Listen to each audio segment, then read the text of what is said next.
ابو ہریرہ رضی اللہ عنہ سے روایت ہے، اللہ کے آخری نبی صلی اللہ علیہ وسلم نے فرمایا، لوگوں پر ایک ایسا زمانہ آئے گا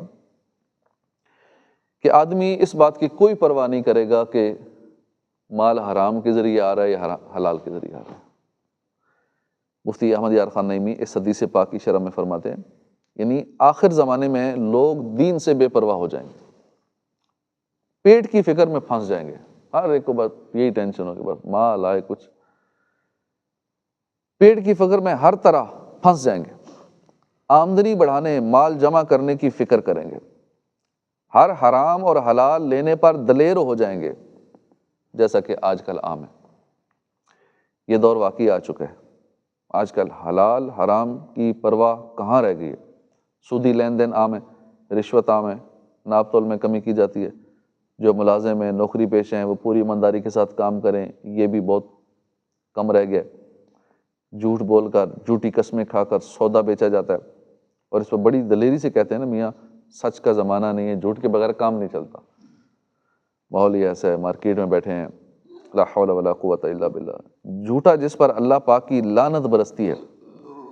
کیا معاذ اللہ اسے رزق ملتا ہے؟ سچ بولنے والے کو نہیں ملے گا، جھوٹے کو ملے گا۔ اللہ پاک ہدایت نصیب فرمائے۔ اور اس دور میں نا، کوئی کہتا ہے کیا سکل سیکھیں، کون سی سکل سیکھیں، کوئی بھی سکل نہیں ہے، خالی ایمانداری والی سکل آ جائے نا، ہر کاروبار چل جائے گا۔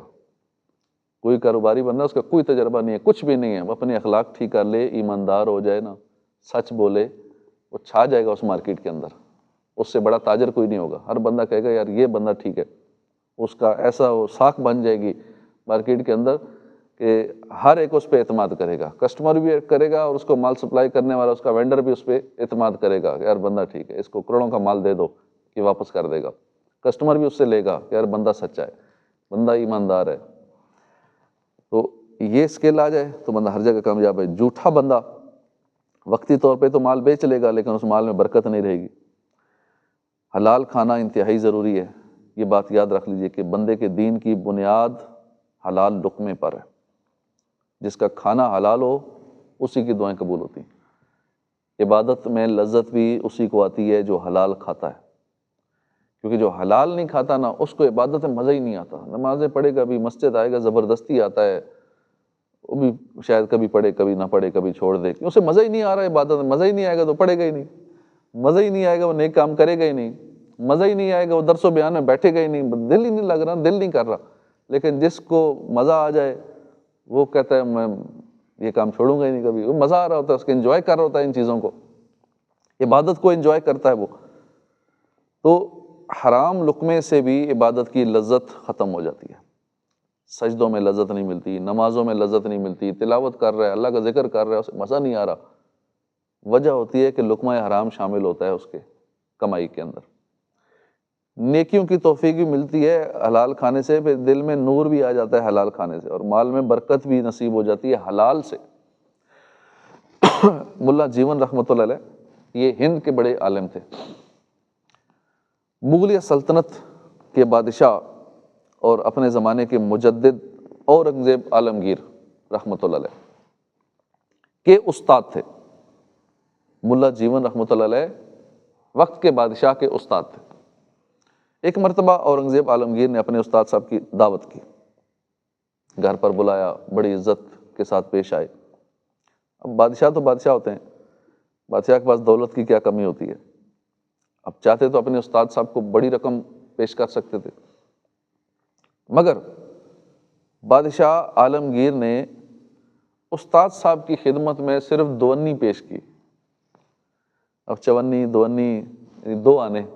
جو ہوتے تھے، آپ نے بھی بچپن میں دیکھے، ہم نے بھی دیکھے، آپ نے تو لازمی دیکھے ہوں گے، چونی، دوانی، 8 آنے، 12 آنے، 1 روپیہ، اتنے پیسے، تو 1 روپے میں 16 آنے ہوتے ہیں نا، ایک گل ساڑی 16 آنے،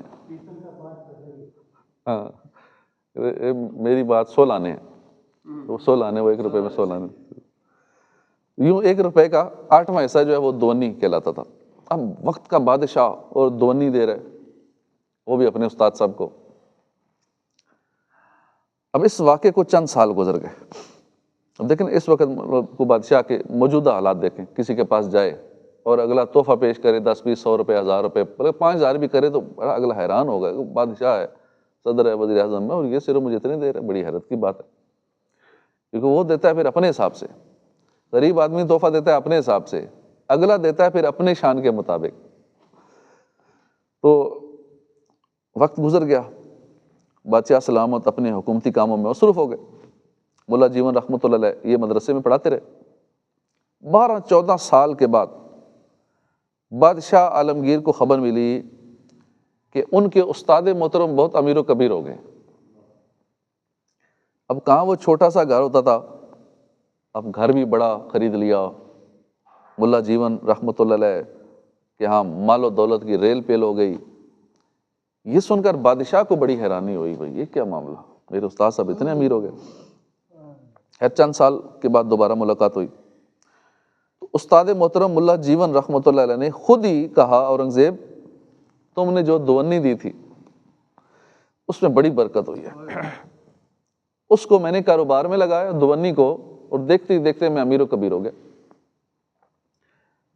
اب بادشاہ سلامت معاملہ سمجھ چکے تھے کہ وہ دونی کون سی تھی،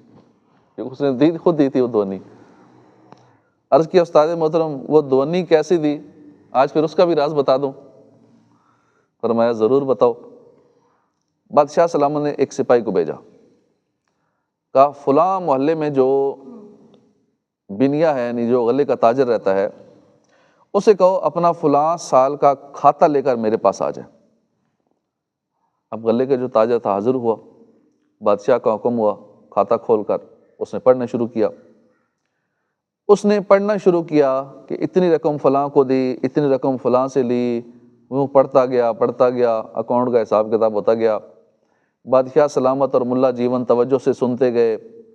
ایک جگہ پہنچ کر وہ جو بنیا تھا، تاجر تھا، خاموش ہو گیا۔ حکم ہوا پڑھتے کیوں نہیں، آگے بھی پڑھو۔ بنیے نے ایک آہ بھری اور پڑھا ایک دونی نامعلوم شخص کو دی، یہ پتہ نہیں کس کو دی، باقی کھاتے تو پتہ تھے فلاں سے لیا، فلاں کو دیا، ادھر لیا، لیکن یہ کس کو دی